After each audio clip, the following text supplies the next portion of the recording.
요즘은 코로나가 맹위를 떨치고 있지만 정점은 지나고 지금 하강 국면에 접어들었다고 얘기하는 것 같습니다.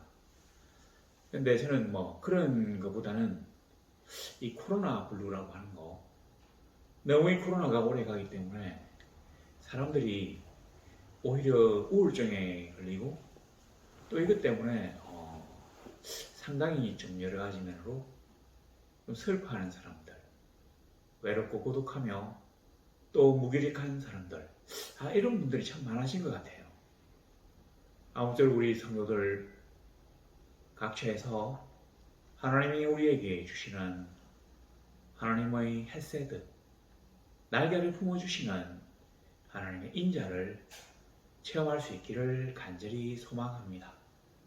오늘 우리가 아람의 벤 하닷과 또 아합과의 전쟁에 관해서 살펴볼 건데요.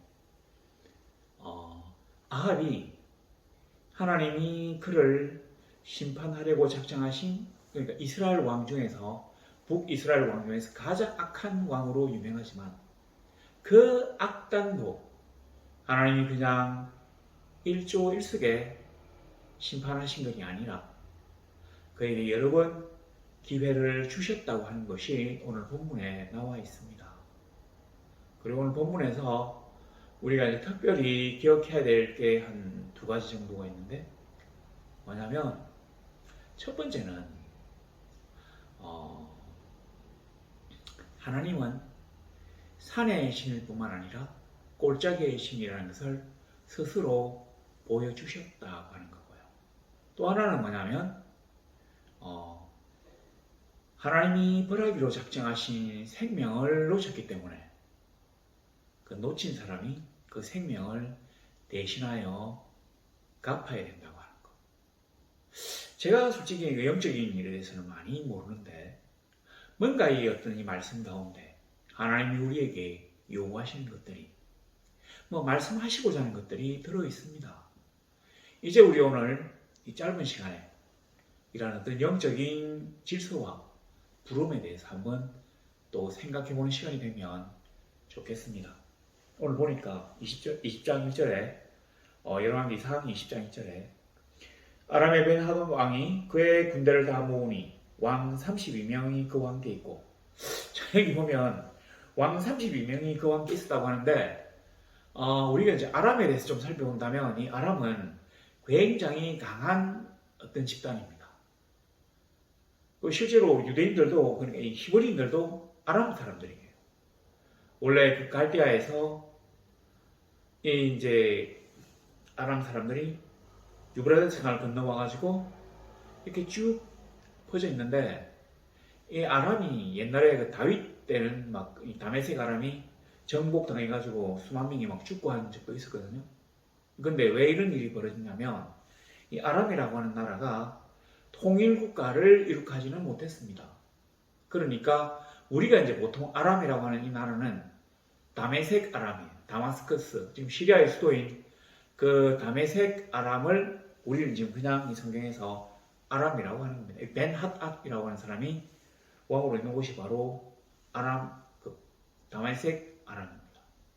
근데 이제 이 나라뿐만 아니라 이 다메섹이라는 도시가 비록 큰 도시이긴 하지만 전 아람을 대표할 수 있는 게 아니라 여기 보니까 32명의 왕들이 있다고 합니다. 그러니까 아마 도시 국가들, 또 부족들, 이런 어떤 그 작은 지역의 왕들이 32명이 있었던가 봐요. 보통 다메섹, 아람은 이 분리돼가지고 잘 통일을 안 하는데 북이스라엘을 쳐들어오는 데는 이 32명의 그 왕들이 벤 하닷과 함께 힘을 합쳐서 쳐들어옵니다. 근데 쳐들어오는 내용이 딱 보면 1절에 그 밑에 보시니까 이에 올라가서 사마리아를 에워싸고 그곳을 치며, 이 본문은 그냥 아주 쉽게 나와 있지만 이걸 원문으로 읽으면 어떤 그 뉘앙스로 우리에게 주느냐면 번개처럼 올라가서 사마리아를 에워살 수 있었다. 그리고는 바로 그곳을 쳤다. 그러니까 아주 급박하게 군사작전이 진행되었다고 하는 얘기입니다. 그러니까 이 다메섹에서 사마리아까지 중간에 아주 많은 성읍들이 있을 거 아닙니까? 그리고 이 사마리아도 결국은 이 산악지대예요. 이스라엘 중심부가 이렇게 산악지대인데, 그러니까 이런 어떤 그 다메섹에서 와서 계곡을 내려가가지고 계곡을 통과해서 다시 산악지구로 올라오는 이 사이에 많은 성읍들이 있습니다. 그런데 이 성읍들이 추풍낙엽처럼 한 번의 진격에 떨어졌다고 하는 얘기입니다. 옛날에 우리나라 그 임진왜란 일어났을 때 한양가시 번개처럼 이렇게 왜군들이 쳐들어 올라갔던 거하고 비슷해요. 아람 군대가 한 번 이렇게 힘을 내가지고 쳐들어가니까 이스라엘이 추풍낙엽처럼 쓰러져 갔다고 하는 얘기가 여기 들어있습니다. 그리고는 이제 수도 사마리아를 포위했어요. 그래서 사자를 보냅니다. 그리고 이제 강마 협상을 하는데 항복 조건을 얘기하는데 뭐라고 하는 거 아니? 3절에 보니까 내 은금은 내 것이요 네 아내들과 네 자녀들의 아름다운 자도 내 것이니라. 그러니까 돈, 여자, 그러니까 너희 아내, 참 정말 너무 성적으로 물러나죠. 그리고 자녀들의 아름다운 자도 다 내 것이라. 그러니까 자녀들인데 이 자아가 왜 필요하냐면 요거는 이제 인질이에요. 인질. 그리고 왕의 처와 딸을 갖다가 자기의 어떤 여자로 만들기 위해서 요구한 것입니다. 거기다가 돈, 은금을 갖다가 요구했어요. 자, 이런 얘기를 하니까 이런 얘기를 하면 보통은 왕들이 뭐 안 된다, 좀 깎아달라는지 뭐 내 아내는 안 된다, 뭐 아들들은 안 된다, 자녀는 안 된다, 뭐 이런 식으로 나와야 되는데 이 사람 보세요. 이 아합이 뭐라고 하냐면 4절에 이스라엘의 왕이 아합이 대답하여 말하기를 내 주 왕이요 왕의 말씀같이 나와 내 것은 다 왕의 것입니다. 내 주 왕이요. 자, 항복해. 항복 조건은 이거야. 했는데 제발 좀 살려주세요. 저희들은 그런 거 할 뭐 없습니다. 아니면 너무 이런 과한 요구를 하게 되면 우리는 끝까지 싸우다가 죽겠다. 뭐 이렇게 한 게 아니라 내 주 왕이요 왕의 말씀같이 나와 내 것은 다 왕의 것입니다. 라고 조건을 두말할 필요도 없이 한 번에 그 성인하니까, 성낙하니까, 그러면 사신들이 뭐라고 하겠습니까? 5절에 다시 와서 이르되 벤하다시 가무라 명령했다는 얘기입니다. 내가 이미 네게 사람을 보내어 말하기를 너는 내 은금과 아내들과 자녀들을 내게 넘기라 하였거니와. 이게 중요해요. 원래 이 어떤 너희 아내와 은금과 자녀들 중에서 아름다운 자는 내가 가진다. 이 얘기는 아마 그 당시에 그 왕들의 강화 조건에 들어가는 형식적인 그런 통상적인 문구래요.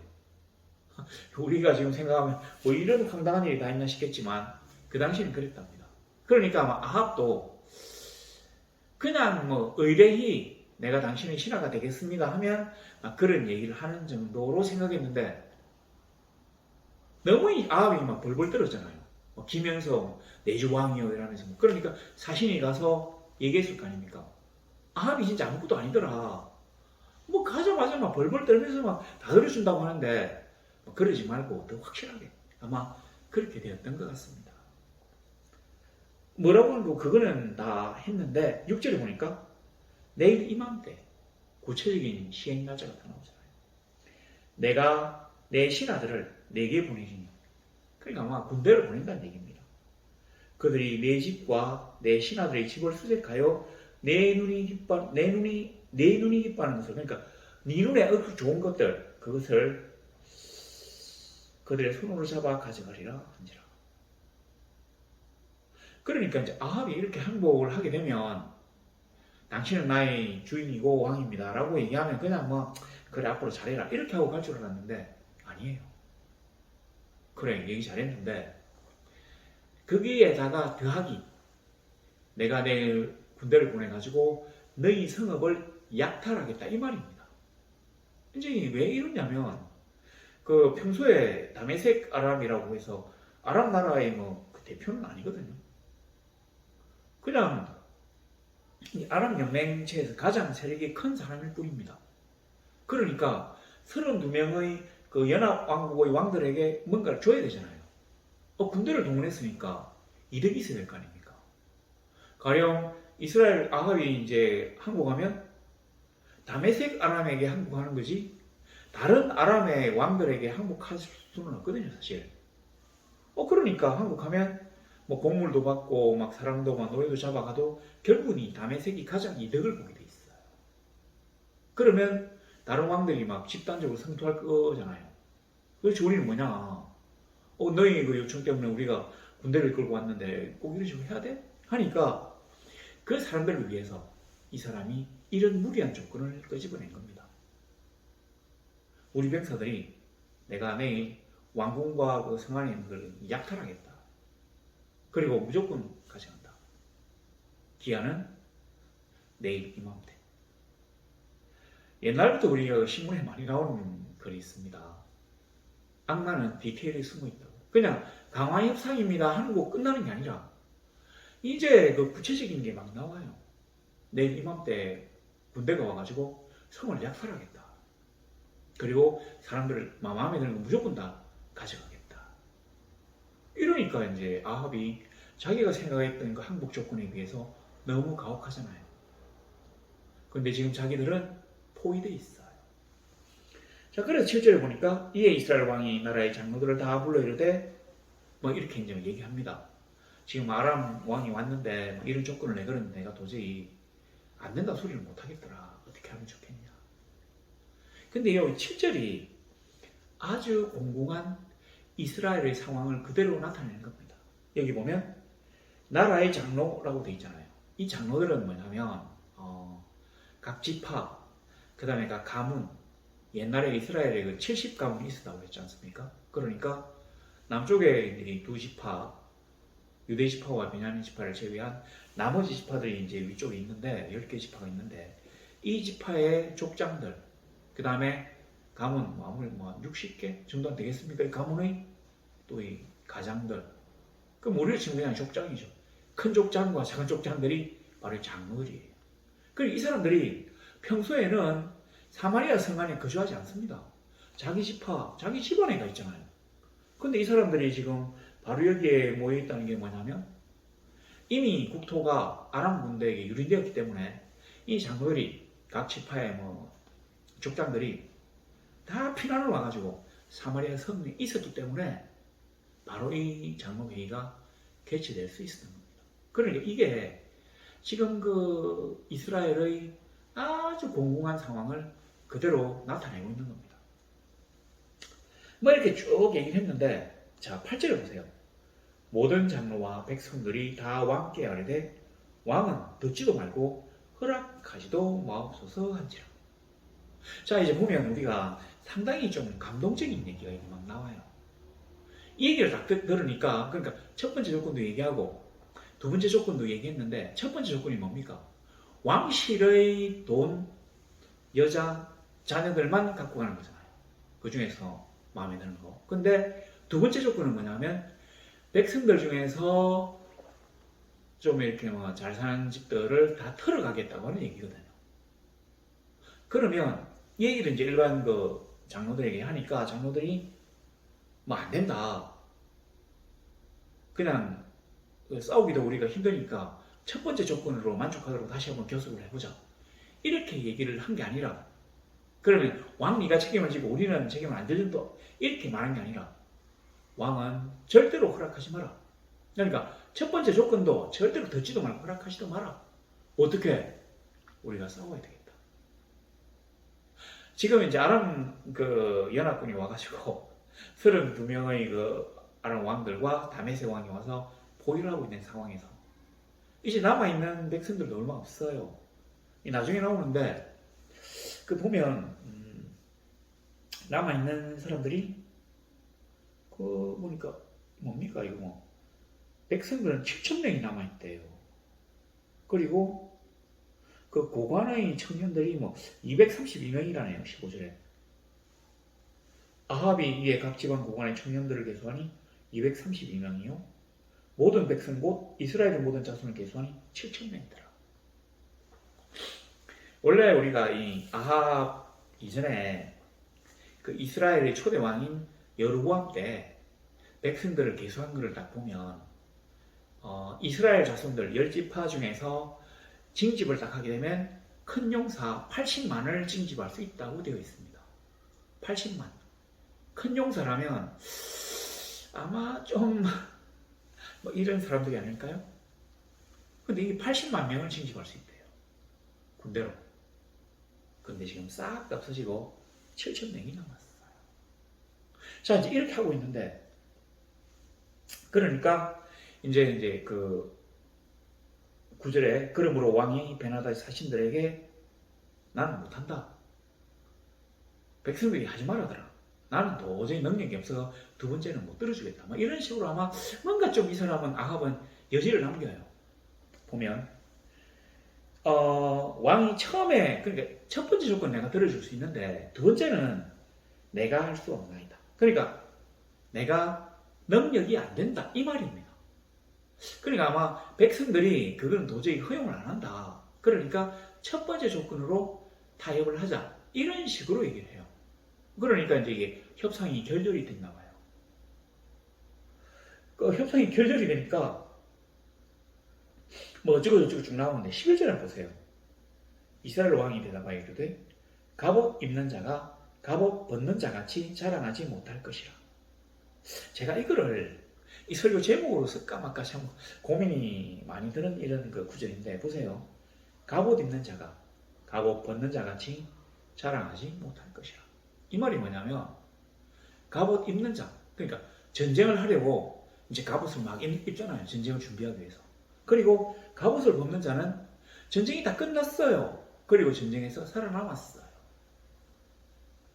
그러니까 아합의 말은 이 말입니다. 아직 전쟁도 안 했는데 다 이긴 것처럼 미리부터 까불지 마라. 이 얘기예요. 우리 식으로 하면 길고 짧은 것은 대봐야 한다. 자, 이렇게 얘기를 했습니다. 그리고 이 말을 듣고는 근데 이 베나닷은 이 사람이 이 알코올 중독자인가 봐요. 12절 보세요. 그때 베나닷이 왕들과 장막에서 마시다가 이 말을 듣고 진영을 쳐라. 아니 전쟁터에 나와가지고 지금 아무리 포위된 상황이지만 그래도 적들과 전쟁을 하고 있는데 왕이 돼가지고 다른 연합의 왕들하고 합쳐가지고 장막에서 술 먹고 취했다 이 말이 되겠습니까? 이 사람 좀 문제예요. 자, 이걸 보세요. 자, 그랬는데 13절에 한 선지자가 이스라엘의 아합 왕에게 나아가서 이르되 여호와의 말씀이 이렇게 이제 하나님의 말씀을 전합니다. 근데 참 제가 이걸 보고 느낀 게 있어요. 한 선지자가 이 사람 이름이 안 나옵니다. 한 선지자가 이 선지자가 누군지 몰라요. 우리가 아합하면 그 유명하게 알 수 있는 선지자는 엘리야잖아요. 엘리야. 사실은 이 열왕기상 앞쪽에 보면 17장부터 엘리야와 가뭄 있잖아요. 그 다음에 열왕기상 20장, 21장, 22장, 열왕기하 1장에 보면 이제 그 2장에도 보니 엘리야가 회리바람을 타고 하늘로 승천하는 장면이 나옵니다. 그러니까 열왕기상 그 17장부터 열왕기하 2장까지가 엘리야에 관한 기사예요. 엘리야가 뭐랍니까? 하나님 아버지, 하나님 여호와요. 이제 조카도 소이다. 나 외에는 아무런 선지자도 남지 않았습니다. 근데 하나님이 7,000명의 하나님을 공개하는 자들을 남겨두셨다고 하셨는데 선지자 여기 있네요. 미가야뿐만 아니라 있네요. 한 선지자가. 그래요. 하나님은 자기를 위한 선지자들을 어느 이름 없는 곳에 예비하셨습니다. 그래서 엘리야가 아니라도 그 위대한 대선지자, 하늘로부터 불을 불러내는 그 위대한 선지자가 아니더라도 하나님의 일을 위하여 사용할 수 있는 선지자들을 확보하고 계신 겁니다. 내가 아니면 할 수 없어. 글쎄요. 우리 하나님은 그렇지 않습니다. 내가 하면 하나님이 손해야 절대 아니죠. 하나님은 자기의 일을 감당할 수 있는 자에게 엄청난 감당할 수 있는 일을 할 수 있는 능력과 기회와 여건들을 허락하시기 때문에 하나님의 부름에 쓰임받는 것 자체가 큰 혜택입니다. 우리 그렇게 접근해야 되는데 그렇게 접근하지 않았으니까 자 넘어갑시다. 한 선지자가 가서 뭐라고 하는 거니? 자 보세요. 13절에 네가 이 큰 무리를 보느냐? 여호와의 말씀이라고 했어요. 네가 이 큰 무리를 보느냐. 아합이 딱 볼 때는 지금 뭐 그 사마리아 성에 이제 이 백성이 7,000명이 남아있네. 7,000명이 남아있는데 바깥에 막 어마어마하게 막 둘러싸 있어요. 포위된 겁니다. 그 평소에는 아람 사람들이 이게 연합을 잘 안 하는데 이스라엘 사마리아 성을 치면 막 어마어마한 보석이 있다. 가자! 이렇게 했는지 32개의 그 부족 국가들, 도시 국가들이 다 몰려왔어요. 내가 이 큰 무리를 보느냐. 하나님의 말씀이 근데 여기서 이 말은 우리가 그냥 보면 사람 숫자가 많은 걸 보느냐라고 들리지만 원뜻은 그렇지 않습니다. 이 큰 무리, 이 말이 뭐냐면 어떤 문제가 생기면 시끄럽게 소동할 수 있는 말 많은 사람들, 이런 뜻이에요. 지금 네가 볼 때 저들이 엄청나게 강력한 많은 숫자로 강한 힘으로 너를 포위하고 있는 것 같지만 어떤 일이라도 생기면 혼란에 빠져서 큰 소리로 막 살려달라고 빌 수 있는 그런 오합지졸의 모임일 뿐이다 라고 얘기하고 있는 것입니다. 하나님과 우리가 보는 시각이 이렇게 다릅니다. 왜냐하면 우리는 육의 눈밖에 없기 때문에 영적인 질서에 대해서 알지 못하거든요. 자, 이 말을 했어요. 자, 그런데 뭐 쭉 다 생각하고, 자, 여기에서 진짜 중요한 얘기가 나옵니다. 이거 우리나라에 위정자들하고 높은 사람들 꼭 들어야 돼요. 뭐라고 하는 거니? 아합이 이르되 누구를 통하여 그렇게 할 실이니까. 그러니까 저 무리를 네 손에 넘기겠다 하니까 그러면 누구를 통하여 그렇게 하겠습니까? 하시겠습니까? 그러니까 보세요. 16절 그 밑에 여호와의 말씀이 각 지방 고관의 청년들로 하리라. 그러니까 각 지방 고관의 청년들을 갖다가 주석서에는 이 정예의 병이라고 했는데 나중에 읽어보면 정예의 병이 아니에요. 아마 그 각 지방의 호족들, 귀족들인 것 같습니다. 왜냐하면 이 친구들이 요 백성들 7,000명의 지휘관이 되거든요. 그러니까 한마디로 말해서 어떻게 얘기했다냐면, 자 보세요. 맨 밑에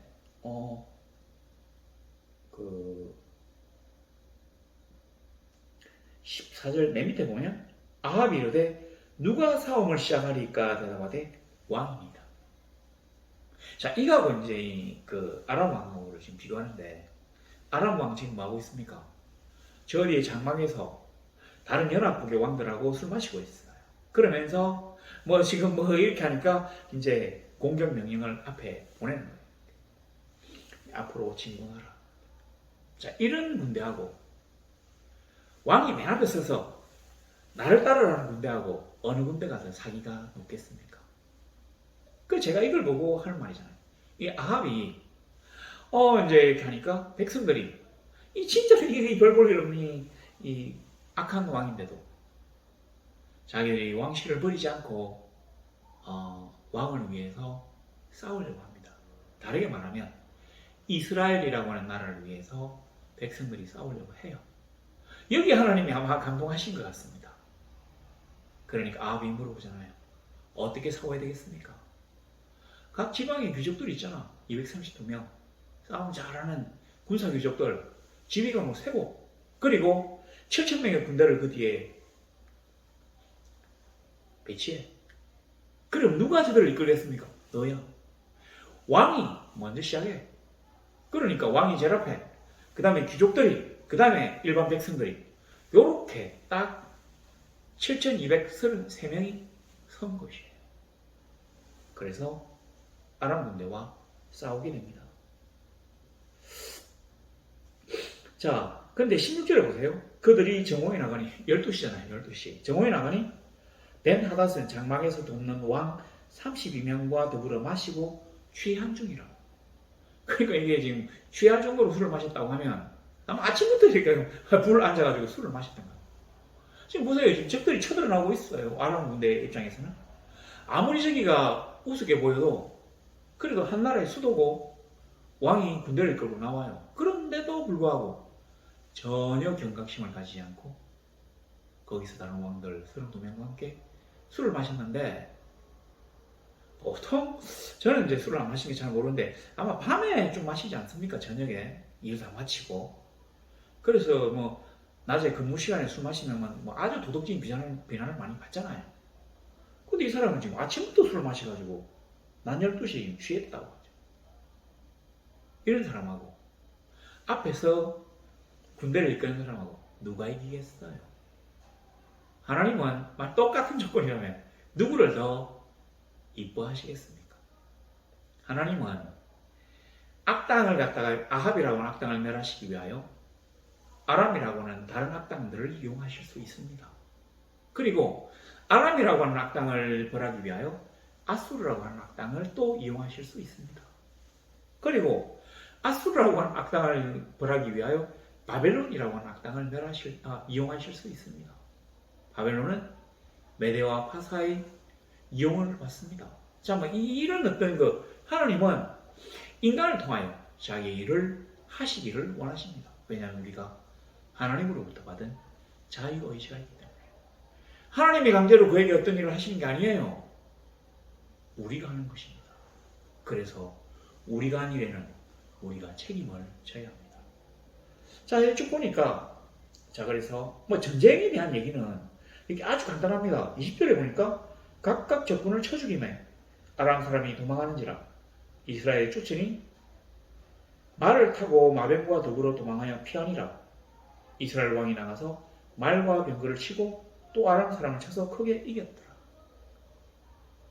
그러니까 어떻게 전쟁을 했는지 이런 얘기는 여기 안 나와 있습니다. 그냥 나가서 쳤다, 이겼다 이 얘기예요.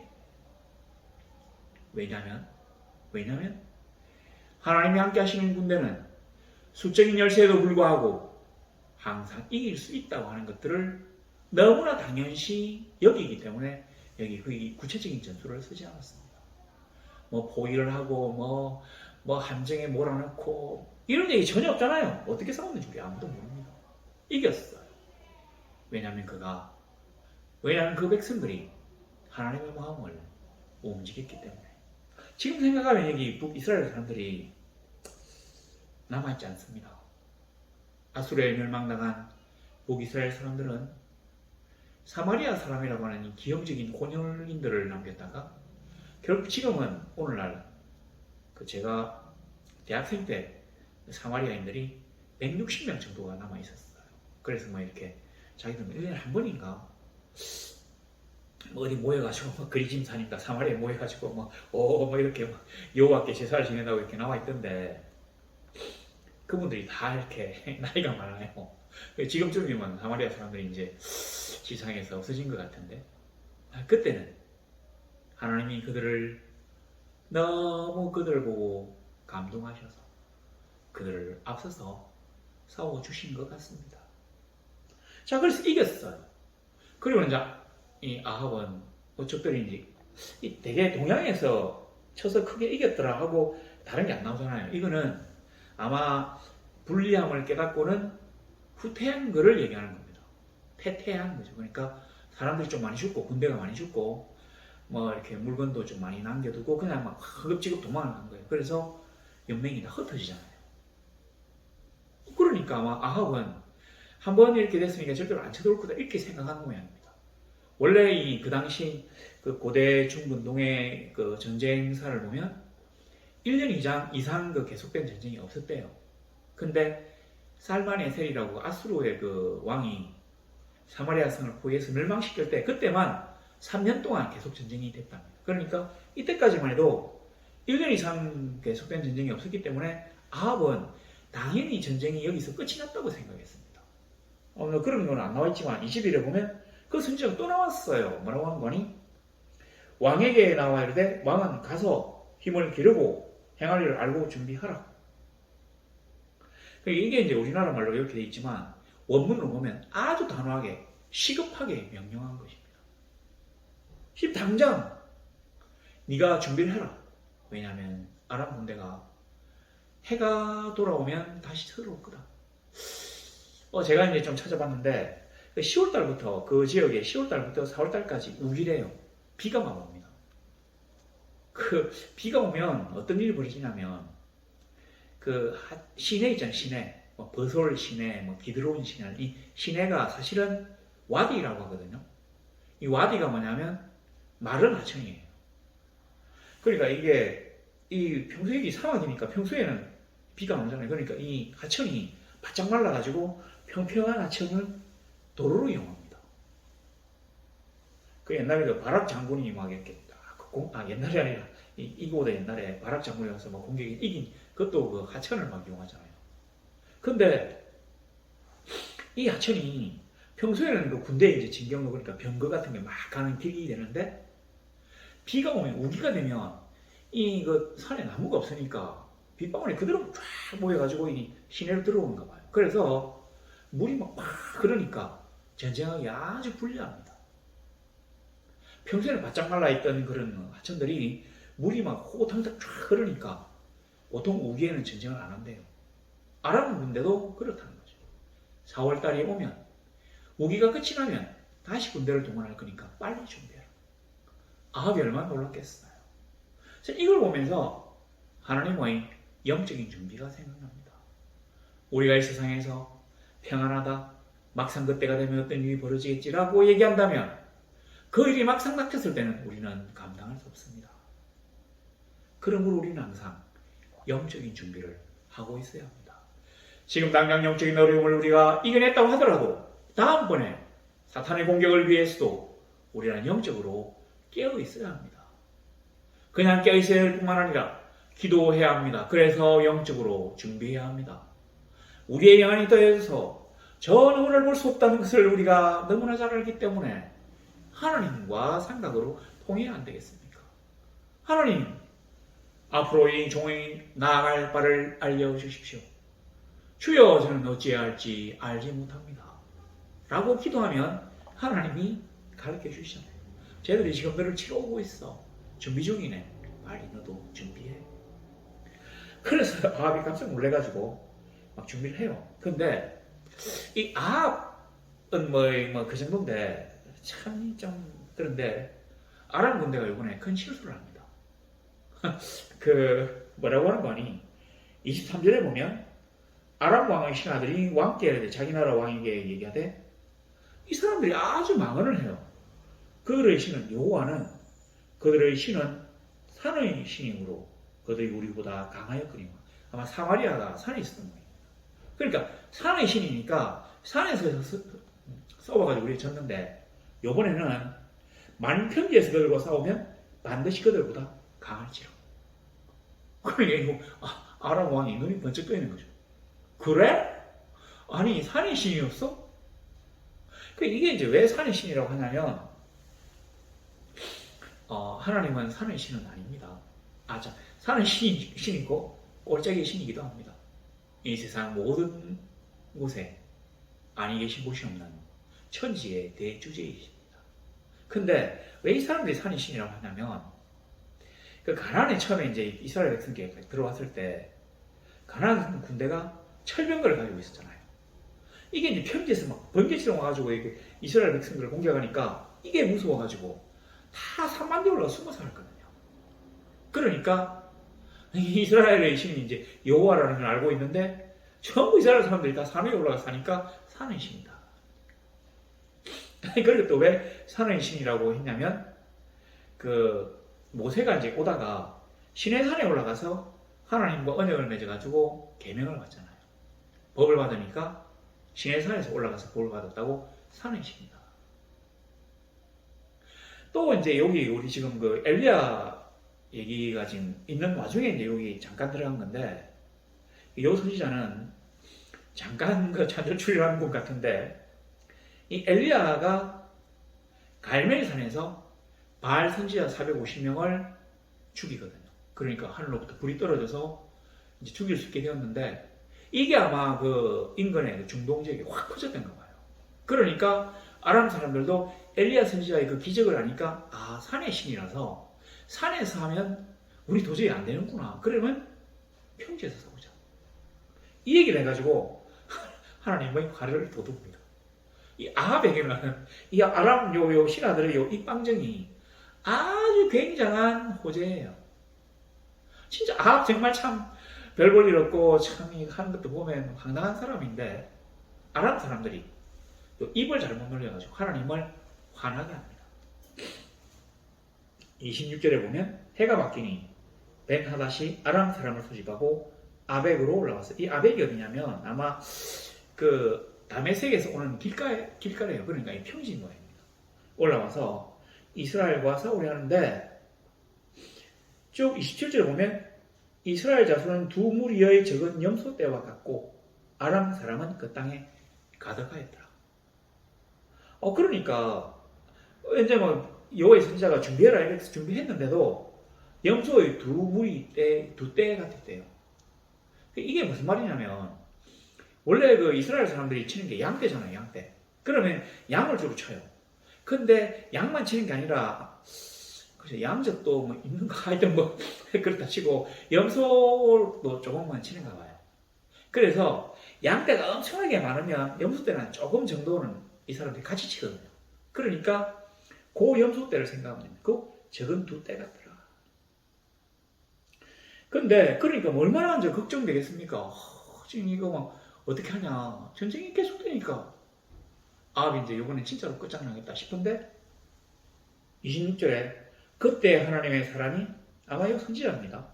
이스라엘 왕에게 나와 말하여 이르되 여호와의 말씀에 아람 사람이 말하기를 여호와는 산의 신이요 골짜기의 신은 아니라 하는도다. 그러므로 내가 이 큰 군대를 다 내 손에 넘기리니 너희는 내가 여호와인 줄을 알리라 하셨나이다. 그러니까 가만히 있으면 모르겠는데 여호와는 산의 신이기 때문에 골짜기에서 사면 우리가 이겨 라고 얘기했기 때문에 내가 산의 신일 뿐만 아니라 골짜기의 신임도 보여주겠다. 그러므로 이번 전쟁에서 너희로 하여금 이기게 하겠다고 하신 겁니다. 내가 하나님인 줄 너희들에게 알게 하리라. 그래서 이겼어요. 전쟁 얘기는 또 안 나와요. 29절에 보면 대천이 7일 만에 7째 날에 접전해가지고 아람 보병 10만 명을 죽였어요. 그래서 아마 여기 27,000명이 남아가지고 아벡성으로 들어갔거든요. 아벡이 아마 큰 요새래요. 이 요새 안으로 숨어 들어갔는데 뭐 어떻게 그걸 이제 이 요새 이 성벽 위에 올라가서 이스라엘 군대를 막으려고 할 거 아닙니까? 그랬는데 어떻게 된 건지 이 성벽이 무너졌어요. 그래서 27,000명이 거의 대부분 다 죽습니다. 이렇게 죽어가지고 이제 이스라엘 군대를 막아낼 군사가 없으니까 이 아람 왕이 골방으로 숨어 들어갔어요. 보세요. 제가 이제 이런 얘기를 한번 하고 싶습니다. 나라로부터 제일 혜택을 많이 받는 사람이 누굽니까? 대통령이잖아요. 왕이잖아요. 그 다음에 누굽니까? 귀족이잖아요. 그 다음에 누굽니까? 부자예요. 그 다음에 누굽니까? 일반 백성들이거든요. 그러면 이 나라를 위해서 누가 제일 크게 일해야 되겠습니까? 왕, 귀족, 부자, 그리고 백성. 사실 백성은 어디 가도 백성입니다. 그러나 왕은 한 나라의 왕이 누구 필요합니까? 없어요. 그리고 이 왕이기 때문에 죽여요. 남아있으면 골치 아프니까. 귀족 자리, 귀족이 많으면 귀족이겠습니까? 조선시대 양반이 너무 많아서 양반이 진짜 웃겼잖아요. 그러니까 양반 숫자를 늘릴 수가 없어요. 마찬가지입니다. 나라로부터 가만한 혜택을 본 사람들. 부자들 왜 부자 됐습니까? 아니 국민들이 저축해가지고 그 돈 빌려줘가지고 부자 되는 기반을 조성해 준 거 아닙니까? 그러니까 그 나라로부터 혜택을 제일 많이 받은 사람들이 최선을 다해야 돼요. 그러니까 하나님이 왕이 제일 앞에 쓰고 그 다음에 귀족 청년들 쓰고 그 다음에 백성들. 근데 이 아람 군대 보세요. 자기는 저 뒤에서 술이 취해가지고 12시밖에 안 됐는데 술이 취해가지고 적들이 쳐들어옵니다. 그래 뭐 항복하러 오든지 쳐들어오든지 알아서 사로잡으라. 이딴 명령만 내리고 있다가 당했잖아요. 그리고 여기서 한 번만에 10만 명이 죽기도 어렵습니다. 성위에 뭐 도대체 어떻게 했는지 성벽이 무너져가지고 27,000명이 죽기도 어렵습니다. 아마 이 아벡이라고 하는 요새의 관리를 잘못했던 것 같은 느낌. 이 성벽이 넘어졌으니까. 그랬으면 이 사람이 자기라도 뭔가 이 남은 어떤 이거 폐산병들을 어떻게 수습해가지고 뭔가 이스라엘을 막으려고 하는 조치가 있어야 되는데 골방으로 들어갔대요. 아니 이 안에 들어가면 살아남을 수 있습니까? 뭐 숨었다는 얘기인 것 같은데 이걸 우리가 뭐라고 합니까? 속담으로 도간에는 쥐라고 하잖아요. 자기 딸 하나 이렇게 막 숨지 마. 옆에서 보면 그 안에 들어있는 거예요. 자, 이제 이 설교의 전반부로 들어갑니다. 자, 그렇게 됐는데, 자, 이 사람들이 이제 또 그 아람 왕의 또 신하들이 또 막 끌을 합니다. 이 하나님은 굉장한 사람들이 모양이에요. 뭐라고 하는 거니? 이스라엘 왕들은 인자한 왕인 것 같다. 왕이란다. 그러니까 막 머리에 뭐 제도 뒤집어 쓰고 막 이상한 옷 입고 이래가지고 죄송합니다. 한번 이러면 살려줄 거다. 이런 큰일을 해요. 진짜로 해보니까 아합이 뭐라고 합니까? 진짜 웃기는 사람이에요. 32절 맨 끝에 보세요. 그가 아직도 살아있느냐? 그는 내 형제이죠. 참 황당하지 않습니까? 그 아람 왕이 쳐들어왔기 때문에 두 번이나 전쟁을 했어요. 그리고 첫 번 전쟁에서는 전 국토가 아람 군대에게 짓밟혔습니다. 유린됐어요. 큰 용사 80만을 뽑아낼 수 있는 나라가 백성 7천명으로 줄었어요. 회복이 덜 돼가지고 그렇게 준비했는데도 염소의 적은 돛대처럼 되었어요. 그랬으면 이런 요청을 들어줘서는 안 됩니다. 하나님의 명령으로 만드신 법이 있어요. 헤렘이라고 하는 법이 있는데 하나님이 주신 이 가나안 땅 안에는 무당들, 그 다음에 이교도들을 전부 다 죽여서 깨끗함을 유지하라고 하는 게 바로 헤렘이에요. 그런 것들은 다 죽여서 하나님께 제물로 바쳐요. 그래서 옛날에 그 사무엘 선지자가 그 사울 보고 막 책망하잖아요. 그 왜 끌고 왔냐고. 왕하고 뭐 아각 사로잡아오고 뭐 짐승들 억수로 뭐 그럴듯한 거 잡아오니까 뭐 그러니까 사울이 막 변명하잖아요. 제사지내를 갖고 왔다고. 누가 그런 게 필요하냐고. 막 순종이 더 중요하다고. 뭐 순종이 제사보다 낫고. 그런 얘기 하잖아요. 바로 그 얘기입니다. 하나님은 아람 왕을 죽이라고 하신 겁니다. 그래서 그 하나님이 하나님 되심을 보여주기 위하여 하신 거예요. 이 전쟁은 아합이 수행한 게 아닙니다. 하나님이 직접 그 앞에 서셔서 적들을 쳐 죽이신 것입니다. 그런데 그걸 갖다가 자기가 한 것처럼 생각하고는 아람 왕을 살려준다고 합니다. 그러면 아람 왕의 군대에 보위되어가지고 죽었던 수많은 백성들은 뭐가 됩니까? 진짜 이거 웃기는 사람이에요. 하나님의 명령은 그렇게 안 들으면서 하나님의 말씀을 전하는 엘리야는 눈에 가시처럼 해가지고 보이는 대로 죽이려고 하면서 아마 아합이 상당히 무서운 왕이었던가 봐요. 그러니까 거기 그 누굽니까? 국내 대신 여호와스입니까? 누굽니까? 그 아합의 국내 대신 걔가 그 사람이 막 떨잖아요. 내가 당신을 보고 여기 있다고 얘기했는데 왔을 때 당신이 없으면 내를 아합이 죽일 거다. 그래서 벌벌 떠는 게 나오잖아요. 그게 그냥 나오는 게 아니에요. 아합이 엄청나게 많이 죽였는가 봐요. 자기 말 안 듣는 사람 막 죽이고 이러니까 막 겁이 나가지고 막 이렇게. 자, 그랬는데 하나님이 들어서셔가지고 이기게 하신 거거든요. 근데 살려줬어요. 그리고 보면 조건이 있습니다. 34절에 보면 내 아버지께서 당신의 아버지에게서 빼앗은 모든 성읍을 내가 돌려보내고 사마리아에서 한 것처럼 다메섹에서도 당신의 거리를 만들고 약조를 하고. 근데 결론적으로 얘기하면 그 땅을 못 돌려받았어요. 이 길랏 라못이라고 하는 땅인데 이 땅을 이제 빼돌려 갔는데 그거 하다가 아합이 다음번 전쟁에서 죽거든요. 그러니까 보세요. 이 아합이 진짜로 황당한 사람입니다. 근데 왜 이제 아합이 그 조약을 맺고 이 아람 왕을 풀어주려고 했냐면 또 이해는 갑니다. 사실은 이제 아합도 아마 좀 머리가 있어가지고 그 아수르라고 하는 초강대국이 아마 쳐들어온다는 걸 알고 있었던가 봐요. 그러니까 아람 왕이 다메섹 왕만 죽인다고 끝나는 게 아니라 아람이 32개의 도시 국가로 이루어져 있으니까 아람 왕을 풀어줌으로써 아람 민족과 좀 화친해가지고 그 아수르 군대를 막는데 좀 도움을 받으려고 아마 그렇게 동맹을 맺으려고 생각했던 모양입니다. 그리고 역사적으로도 아마 무슨 뭐 이상한 전쟁에서 그 아람 군대 2만 명하고 합쳐가지고 이렇게 아수르 군대의 이 진격을 저지한 일도 있긴 있어요. 자, 그랬는데 하나님에게 물어본 일이 없잖아요. 하나님이 힘써가지고 이기게 했는데 하나님 어떻게 할까요? 물어보는 것도 아니고 자기 멋대로 야 너는 내 형제다. 그리고는 막 이 술에 태워가지고 왕노릇을 시켜줬다고 하는데 이게 아합의 가장 큰 패착입니다. 그 선지자가 나와가지고 뭐 어쩌고저쩌고 하는 게 쭉 나와 있잖아요.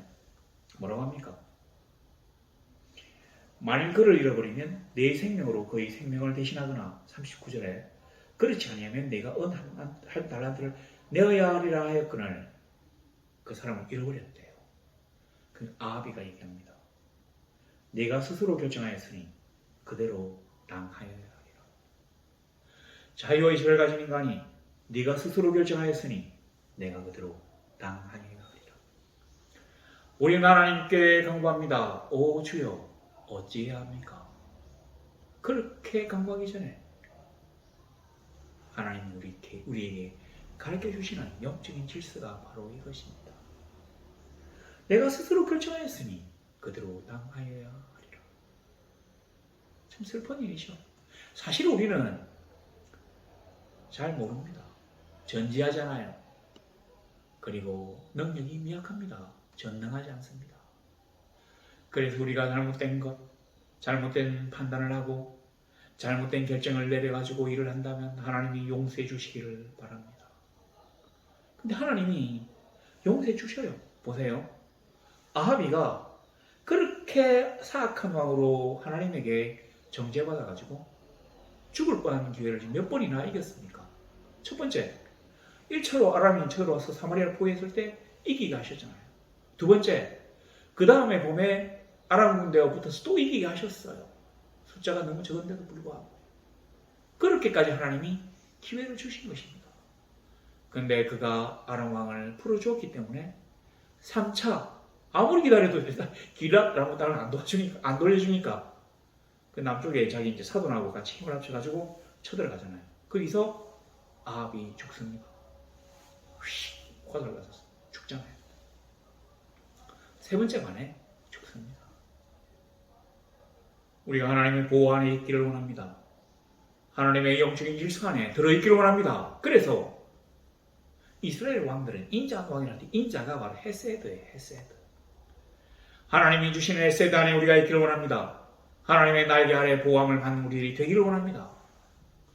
저는 뭐 이렇게 이제 이 코로나가 글쎄 이게 참 뭐 제가 이제 주변에 있는 분들은 들어보니까 이거 뭐 그렇게 뭐 센 건 아니라고 자기를 얘기하는데 뭐 통계상으로 보니까 또 뭐 400 몇십 명이 죽었다고 하니까 이게 또 방심할 수 없는 것 같기도 해요. 어떤 분은 코로나 앓고 나니까 뭐 혈압이 뭐 215까지 올랐더라. 그 다음에 귀에 이명이 있다. 또 어떤 분은 어지럽다. 또 어떤 거는 뭐 후각을 상실했다나 이렇게 냄새를 못 맡는데 막 이런 일이 있다는 얘기는 제가 들었습니다. 그러니까 뭐 이렇게 보면 또 이제 심각하고. 근데 이게 이제 정점은 제 생각에 좀 지난 것 같은데 아직까지 이게 정점인 것 같아요. 지금 33만인가? 조금씩 줄고 있는데 언제쯤 줄어가지고 슉 내려갈지 모르겠습니다. 바라기는 부활절 전까지는 이게 쫙 내려오면 참 좋겠습니다. 우리 하나님의 날개 아래 그 사이에 보호받기를 원합니다. 코로나 때문에 너무 힘들었어요. 마음이 우울하고 마음이 괴롭습니다. 경제적으로 힘들어요. 근데 그 모든 것들 가운데서도 하나님을 놓지 않고 하나님의 품 안에 있기를 원합니다. 하나님의 날개 아래 보호받기를 원합니다. 하나님이 주셨던 기회를 선용하게 되기를 원합니다. 하나님은 정말 사랑이 많으신 분입니다. 그 악한 아합에게도 하나님은 무려 2번의 기회를 주셨고 3번의 기회까지 주셨잖아요. 그때 그 3번째 아합이 죽을 때 그 전에 니가야 선지자를 통해서 가면 죽는다고 말씀하시잖아요. 그게 바로 기회거든요. 하나님의 날개 아래 보호받아서 평안하고 안정된 그러한 멋진 성도들로 언제까지나 우리와 함께 하실 것을 우리 주 예수 그리스도 이름으로 소망합니다.